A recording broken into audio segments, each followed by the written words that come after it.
Good morning. I've had approximately probably 20 to 22 years experience with Mr. Hawk. I've been a negotiator for that long.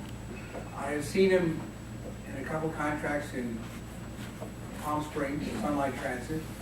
I've seen him in Riverside, a couple of contracts. I've seen him in Long Beach. I've seen him in Stockton, California.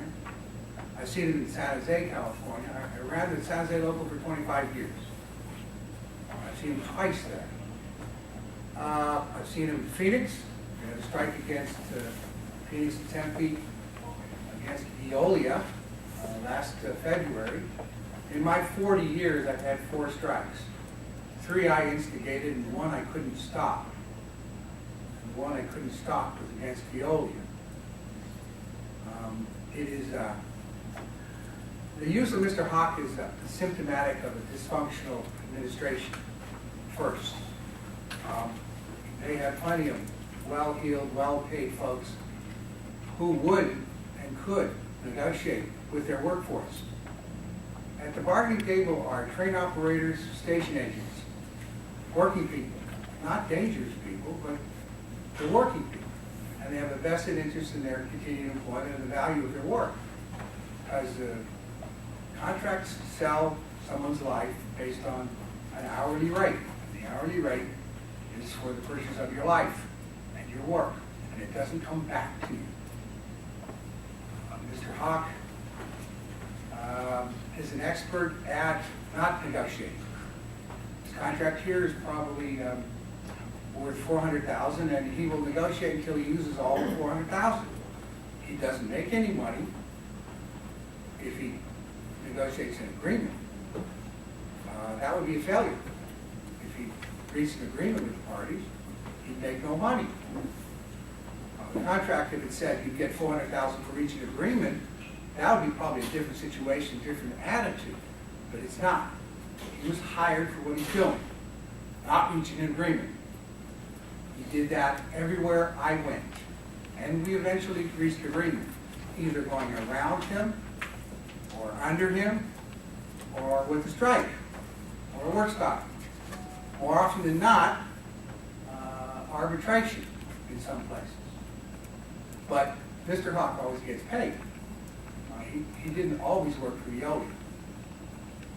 But a multinational French company, you should ask yourself, what kind of interest do they have in your community here in the Bay Area? I have 5 sons and 9 grandchildren in the Bay Area. I spent 50 years in the Bay Area. I like it. It's a great place, beautiful. But Transdev, I'm not sure they have really an interest in anything other than taxpayers' revenue in the Bay Area. That's what their interests are, nothing more. Not in the service, not in the passengers, not in the workforce. It's clear. He has not changed his tactics over the years. 20 years ago, he started off by claiming he was a friend of ATU to get work. He trolls APTA for work. He pops up. Every transit district in the country pays dues to APTA. And they throw enormous amounts of events every month. And if you're looking for work, looking for buses, looking for parts, looking for money, you have to troll. So he got here because he was trolling one night, I'm sure. And someone said, oh, geez, come on down. We'll have some work for you. The local and its workforce stays. They don't go away. Hawk just disappears in the middle of the night when he's done. Vested interest in the work and the quality of the work and the passengers stays here with the administration and the workers, but the administration here apparently is afraid of its own workforce. I'm not sure I comprehend that. Labor relations, that's a nice phrase, right? That's a whole department. But they don't have relations with labor. And they don't call themselves the non-labor relations department or the no labor relations department. There's plenty of those folks around, but if they wanted to reach an agreement and create quality work and a quality work life, they can do it. They don't need help from Transdev, Veolia, or Mr. Hawk from Cincinnati. Just, they don't. they can do it here. I'm not sure which of the passively paid white-collar workers would really step out and take that, as a purpose. Certainly, the change of general managers here is once too often. They don't have a vested interest either. They put in 5 years, they get their pension, they get lifetime medical, and the next thing you know, I see them in some other property. Everywhere that I've seen Mr. Hawk, I would characterize that transit district's management structure as dysfunctional. And it doesn't change after the contract unless they want to change themselves. You can have relations with your employees, you can have good ones if you work on them. He's not going to bring that here. What he's bringing is, no, very expensive, no. It's unreasonable. You're not being reasonable.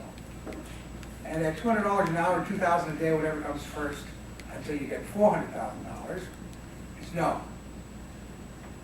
So the district should rethink hiring somebody with a positive purpose, to reach agreement, to improve relations, to solve problems. Because our people don't come to work to create them. No one gets up in the morning when I have to drive a train, hand out tickets, sell tickets, clean stations, wanting to screw up the place. It's their work, it's their life, it's their community. So in the alternative, it would be good to work with them. And this transit district should actually try to focus on that rather than handing out money from a cocktail party at Apta. So I know there will be other districts who will hire him because they're dysfunctional. And that's okay. He's currently marketing himself as the enemy of ATU. You get more points nowadays if you're the enemy. His only problem is we are 120 years old. 1892. We're a very small international union. Canada and the United States, a little below 200,000 members.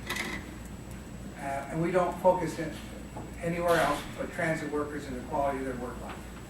We have no other goal. So we'll be here long after Mr. Hawk leaves, and I know that we'll reach an agreement with this employer. I hope without a strike. None of us want it. I really do.